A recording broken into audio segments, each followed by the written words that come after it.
चाणक्य कहते हैं, जो व्यक्ति अपनी हर योजना, अपना हर दुख, अपना हर सुख और अपना हर अगला कदम दूसरों के सामने खोल देता है, वह संसार में सबसे बड़ा मूर्ख नहीं बल्कि स्वयं का सबसे बड़ा शत्रु बन जाता है।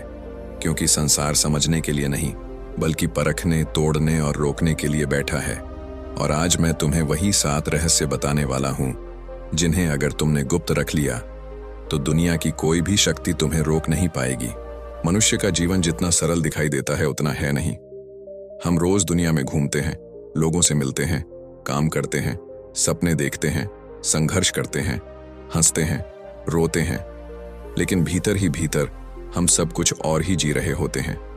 हमारी भावनाएं छुपी रहती हैं, हमारी इच्छाएं छुपी रहती हैं, हमारी पीड़ा छुपी रहती है और यही छुपी हुई बातें जीवन को चलाती हैं। जो दिखाई देता है वह बहुत छोटा है, जो दिखाई नहीं देता वही असली है।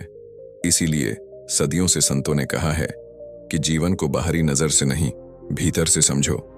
और भीतर की यात्रा में कुछ बातें ऐसी हैं जिन्हें अगर तुम गुप्त रख सको तो न केवल तुम शांत हो जाओगे बल्कि तुम मजबूत भी बन जाओगे। आज मैं उन्हीं बातों में से 7 बातें तुम्हें बताने आया हूं, लेकिन इस बार मैं इन्हें वास्तविक जीवन की परिस्थितियों से जोड़ रहा हूं ताकि तुम समझ सको कि जीवन का हर अनुभव तुम्हें कुछ सिखाने आया है। पहली बात, अपने भविष्य की योजनाएं गुप्त रखो। मनुष्य सबसे बड़ी गलती यही करता है कि वह अपने हर सपने को, हर योजना को, हर लक्ष्य को सारी दुनिया में खोल देता है और फिर वह सोचता है कि यह सपने पूरे क्यों नहीं होते। याद रखना, ऊर्जा का एक नियम है, जैसे ही तुम अपनी योजना किसी को बताते हो तुम्हारी ऊर्जा बिखर जाती है, तुम्हारे संकल्प की शक्ति कम हो जाती है। अगर तुमने देखा हो किसान बीज बोकर सबसे पहले क्या करता है, वह बीज को मिट्टी की अंधेरी गोद में छुपा देता है, क्योंकि अगर बीज को धूप में रख दोगे तो वह मर जाएगा। और यही बात जीवन के सपनों पर भी लागू होती है। सपनों को अंकुरित होने के लिए अंधेरा चाहिए, शांति चाहिए, गुप्तता चाहिए। जब तक सपना मजबूत ना हो जाए उसे उजाले में मत लाओ, क्योंकि दुनिया तुम्हारे सपने को नहीं समझेगी। वह उसे काटने लगेगी, तुलना करने लगेगी, संदेह डालना शुरू कर देगी और संदेह हर बीज को मार देता है। दूसरी बात, अपने परिवार की समस्याओं को गुप्त रखो।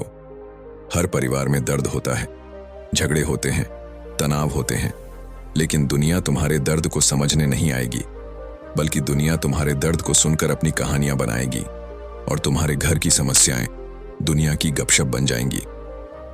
परिवार की समस्याएं घर के भीतर सुलझती हैं, दुनिया में फैलकर नहीं। जो इंसान अपने परिवार की बातें बाहर ले जाता है वह परिवार को कमजोर करता है। और खुद को भी दर्द को बांटना गलत नहीं, लेकिन सही व्यक्ति के साथ बांटो, उनके साथ जो तुम्हें समझते हैं ना, कि उनके साथ जो बस सुनना चाहते हैं। तीसरी बात, अपने संघर्षों को गुप्त रखो। हर मनुष्य भीतर से लड़ रहा है, कोई आर्थिक कठिनाइयों से, कोई रिश्तों में टूटन से, कोई करियर की अनिश्चितता से, कोई मन की उदासी से। लेकिन तुम अगर दुनिया को बताओगे तो 2 बातों में से एक घटेगी। या तो लोग तुम्हें दया की नजर से देखेंगे और दया मनुष्य को और कमजोर बना देती है, या लोग तुम्हें छोटा समझने लगेंगे। संघर्ष वही है जो तुम अकेले लड़ो, क्योंकि संघर्ष ही वह अग्नि है जिसमें मनुष्य का असली सोना तप कर निकलता है। अगर तुम हर संघर्ष दुनिया को सुना दोगे तो उस अग्नि की गर्मी खत्म हो जाएगी और तुम भीतर मजबूत नहीं हो पाओगे। चौथी बात, अपनी आय और धन को गुप्त रखो।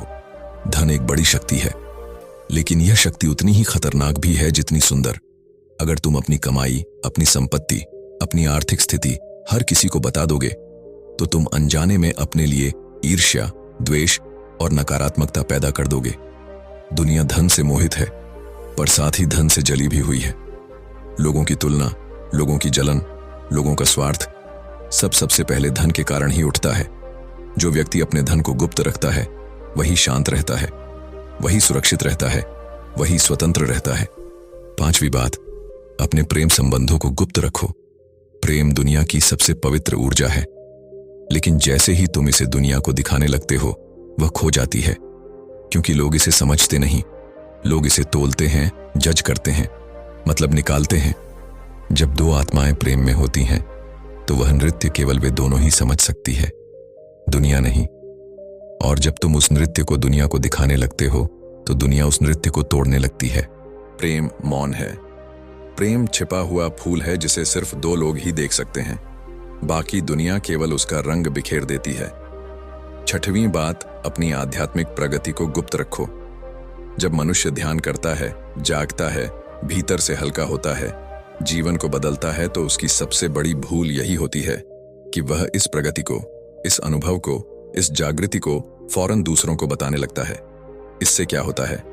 उसकी आध्यात्मिक ऊर्जा टूट जाती है, क्योंकि दूसरे लोग उसकी अनुभूति को अपने तर्कों, अपने संशय और अपनी राय से ढंक देते हैं। ध्यान जो भीतर ही भीतर खिलता है और जब समय आता है तो वह सुगंध अपने आप फैलती है। उसे बताने की जरूरत नहीं, उसे दिखाने की जरूरत नहीं। सातवीं बात, अपने अगले कदम को गुप्त रखो। जीवन एक युद्ध है जहां हर मनुष्य अपनी दिशा में बढ़ रहा है। अगर तुम दुनिया को बता दोगे कि तुम आगे क्या करने वाले हो, कहां जाने वाले हो, कौन सा निर्णय लेने वाले हो, तो तुम अपने ही रास्ते में और पत्थर डाल दोगे। दुनिया तुम्हारी प्रगति देखना नहीं चाहती। दुनिया चाहती है कि तुम वहीं रुके रहो जहां वह खुद रुकी है। अगर तुम अपनी अगली चाल, अपनी अगली योजना, अपनी अगली दिशा दूसरों को बता दोगे तो वे अनजाने में या जानकर तुम्हारी ऊर्जा को रोक देंगे और रुकावटें यहीं से जन्म लेती हैं। अगर तुम इन 7 बातों को गुप्त रख सको तो जीवन का स्वाद बदल जाएगा। तुम्हारी ऊर्जा सुरक्षित हो जाएगी, तुम्हारा मन शांत हो जाएगा, तुम्हारा मार्ग साफ हो जाएगा और तुम्हारी सफलता तुम्हारे पास बिना रोके चली आएगी। याद रखना, जो बातें भीतर रखी जाती हैं वही मजबूत बनती हैं। जो बातें बाहर फैला दी जाती हैं वही कमजोर पड़ जाती है। जीवन का फूल भीतर की मिट्टी में खिलता है, बाहर की धूप में नहीं। चाणक्य कहते हैं, जो ज्ञान को सुनकर छोड़ देता है वह मूर्ख है, लेकिन जो ज्ञान को जीवन में उतार ले वही विजेता है। अगर आज की ये बातें तुम्हारे भीतर आग बनकर जली हैं तो सिर्फ सुनना ही मत, अभी इस चैनल को सब्सक्राइब करो, क्योंकि यहाँ सिर्फ कहानियां नहीं मिलती, यहाँ तुम्हारी किस्मत बदलने का मार्ग बताया जाता है। और याद रखना, अवसर बार बार नहीं आता, लेकिन जो सही समय पर निर्णय लेता है वही इतिहास बनाता है।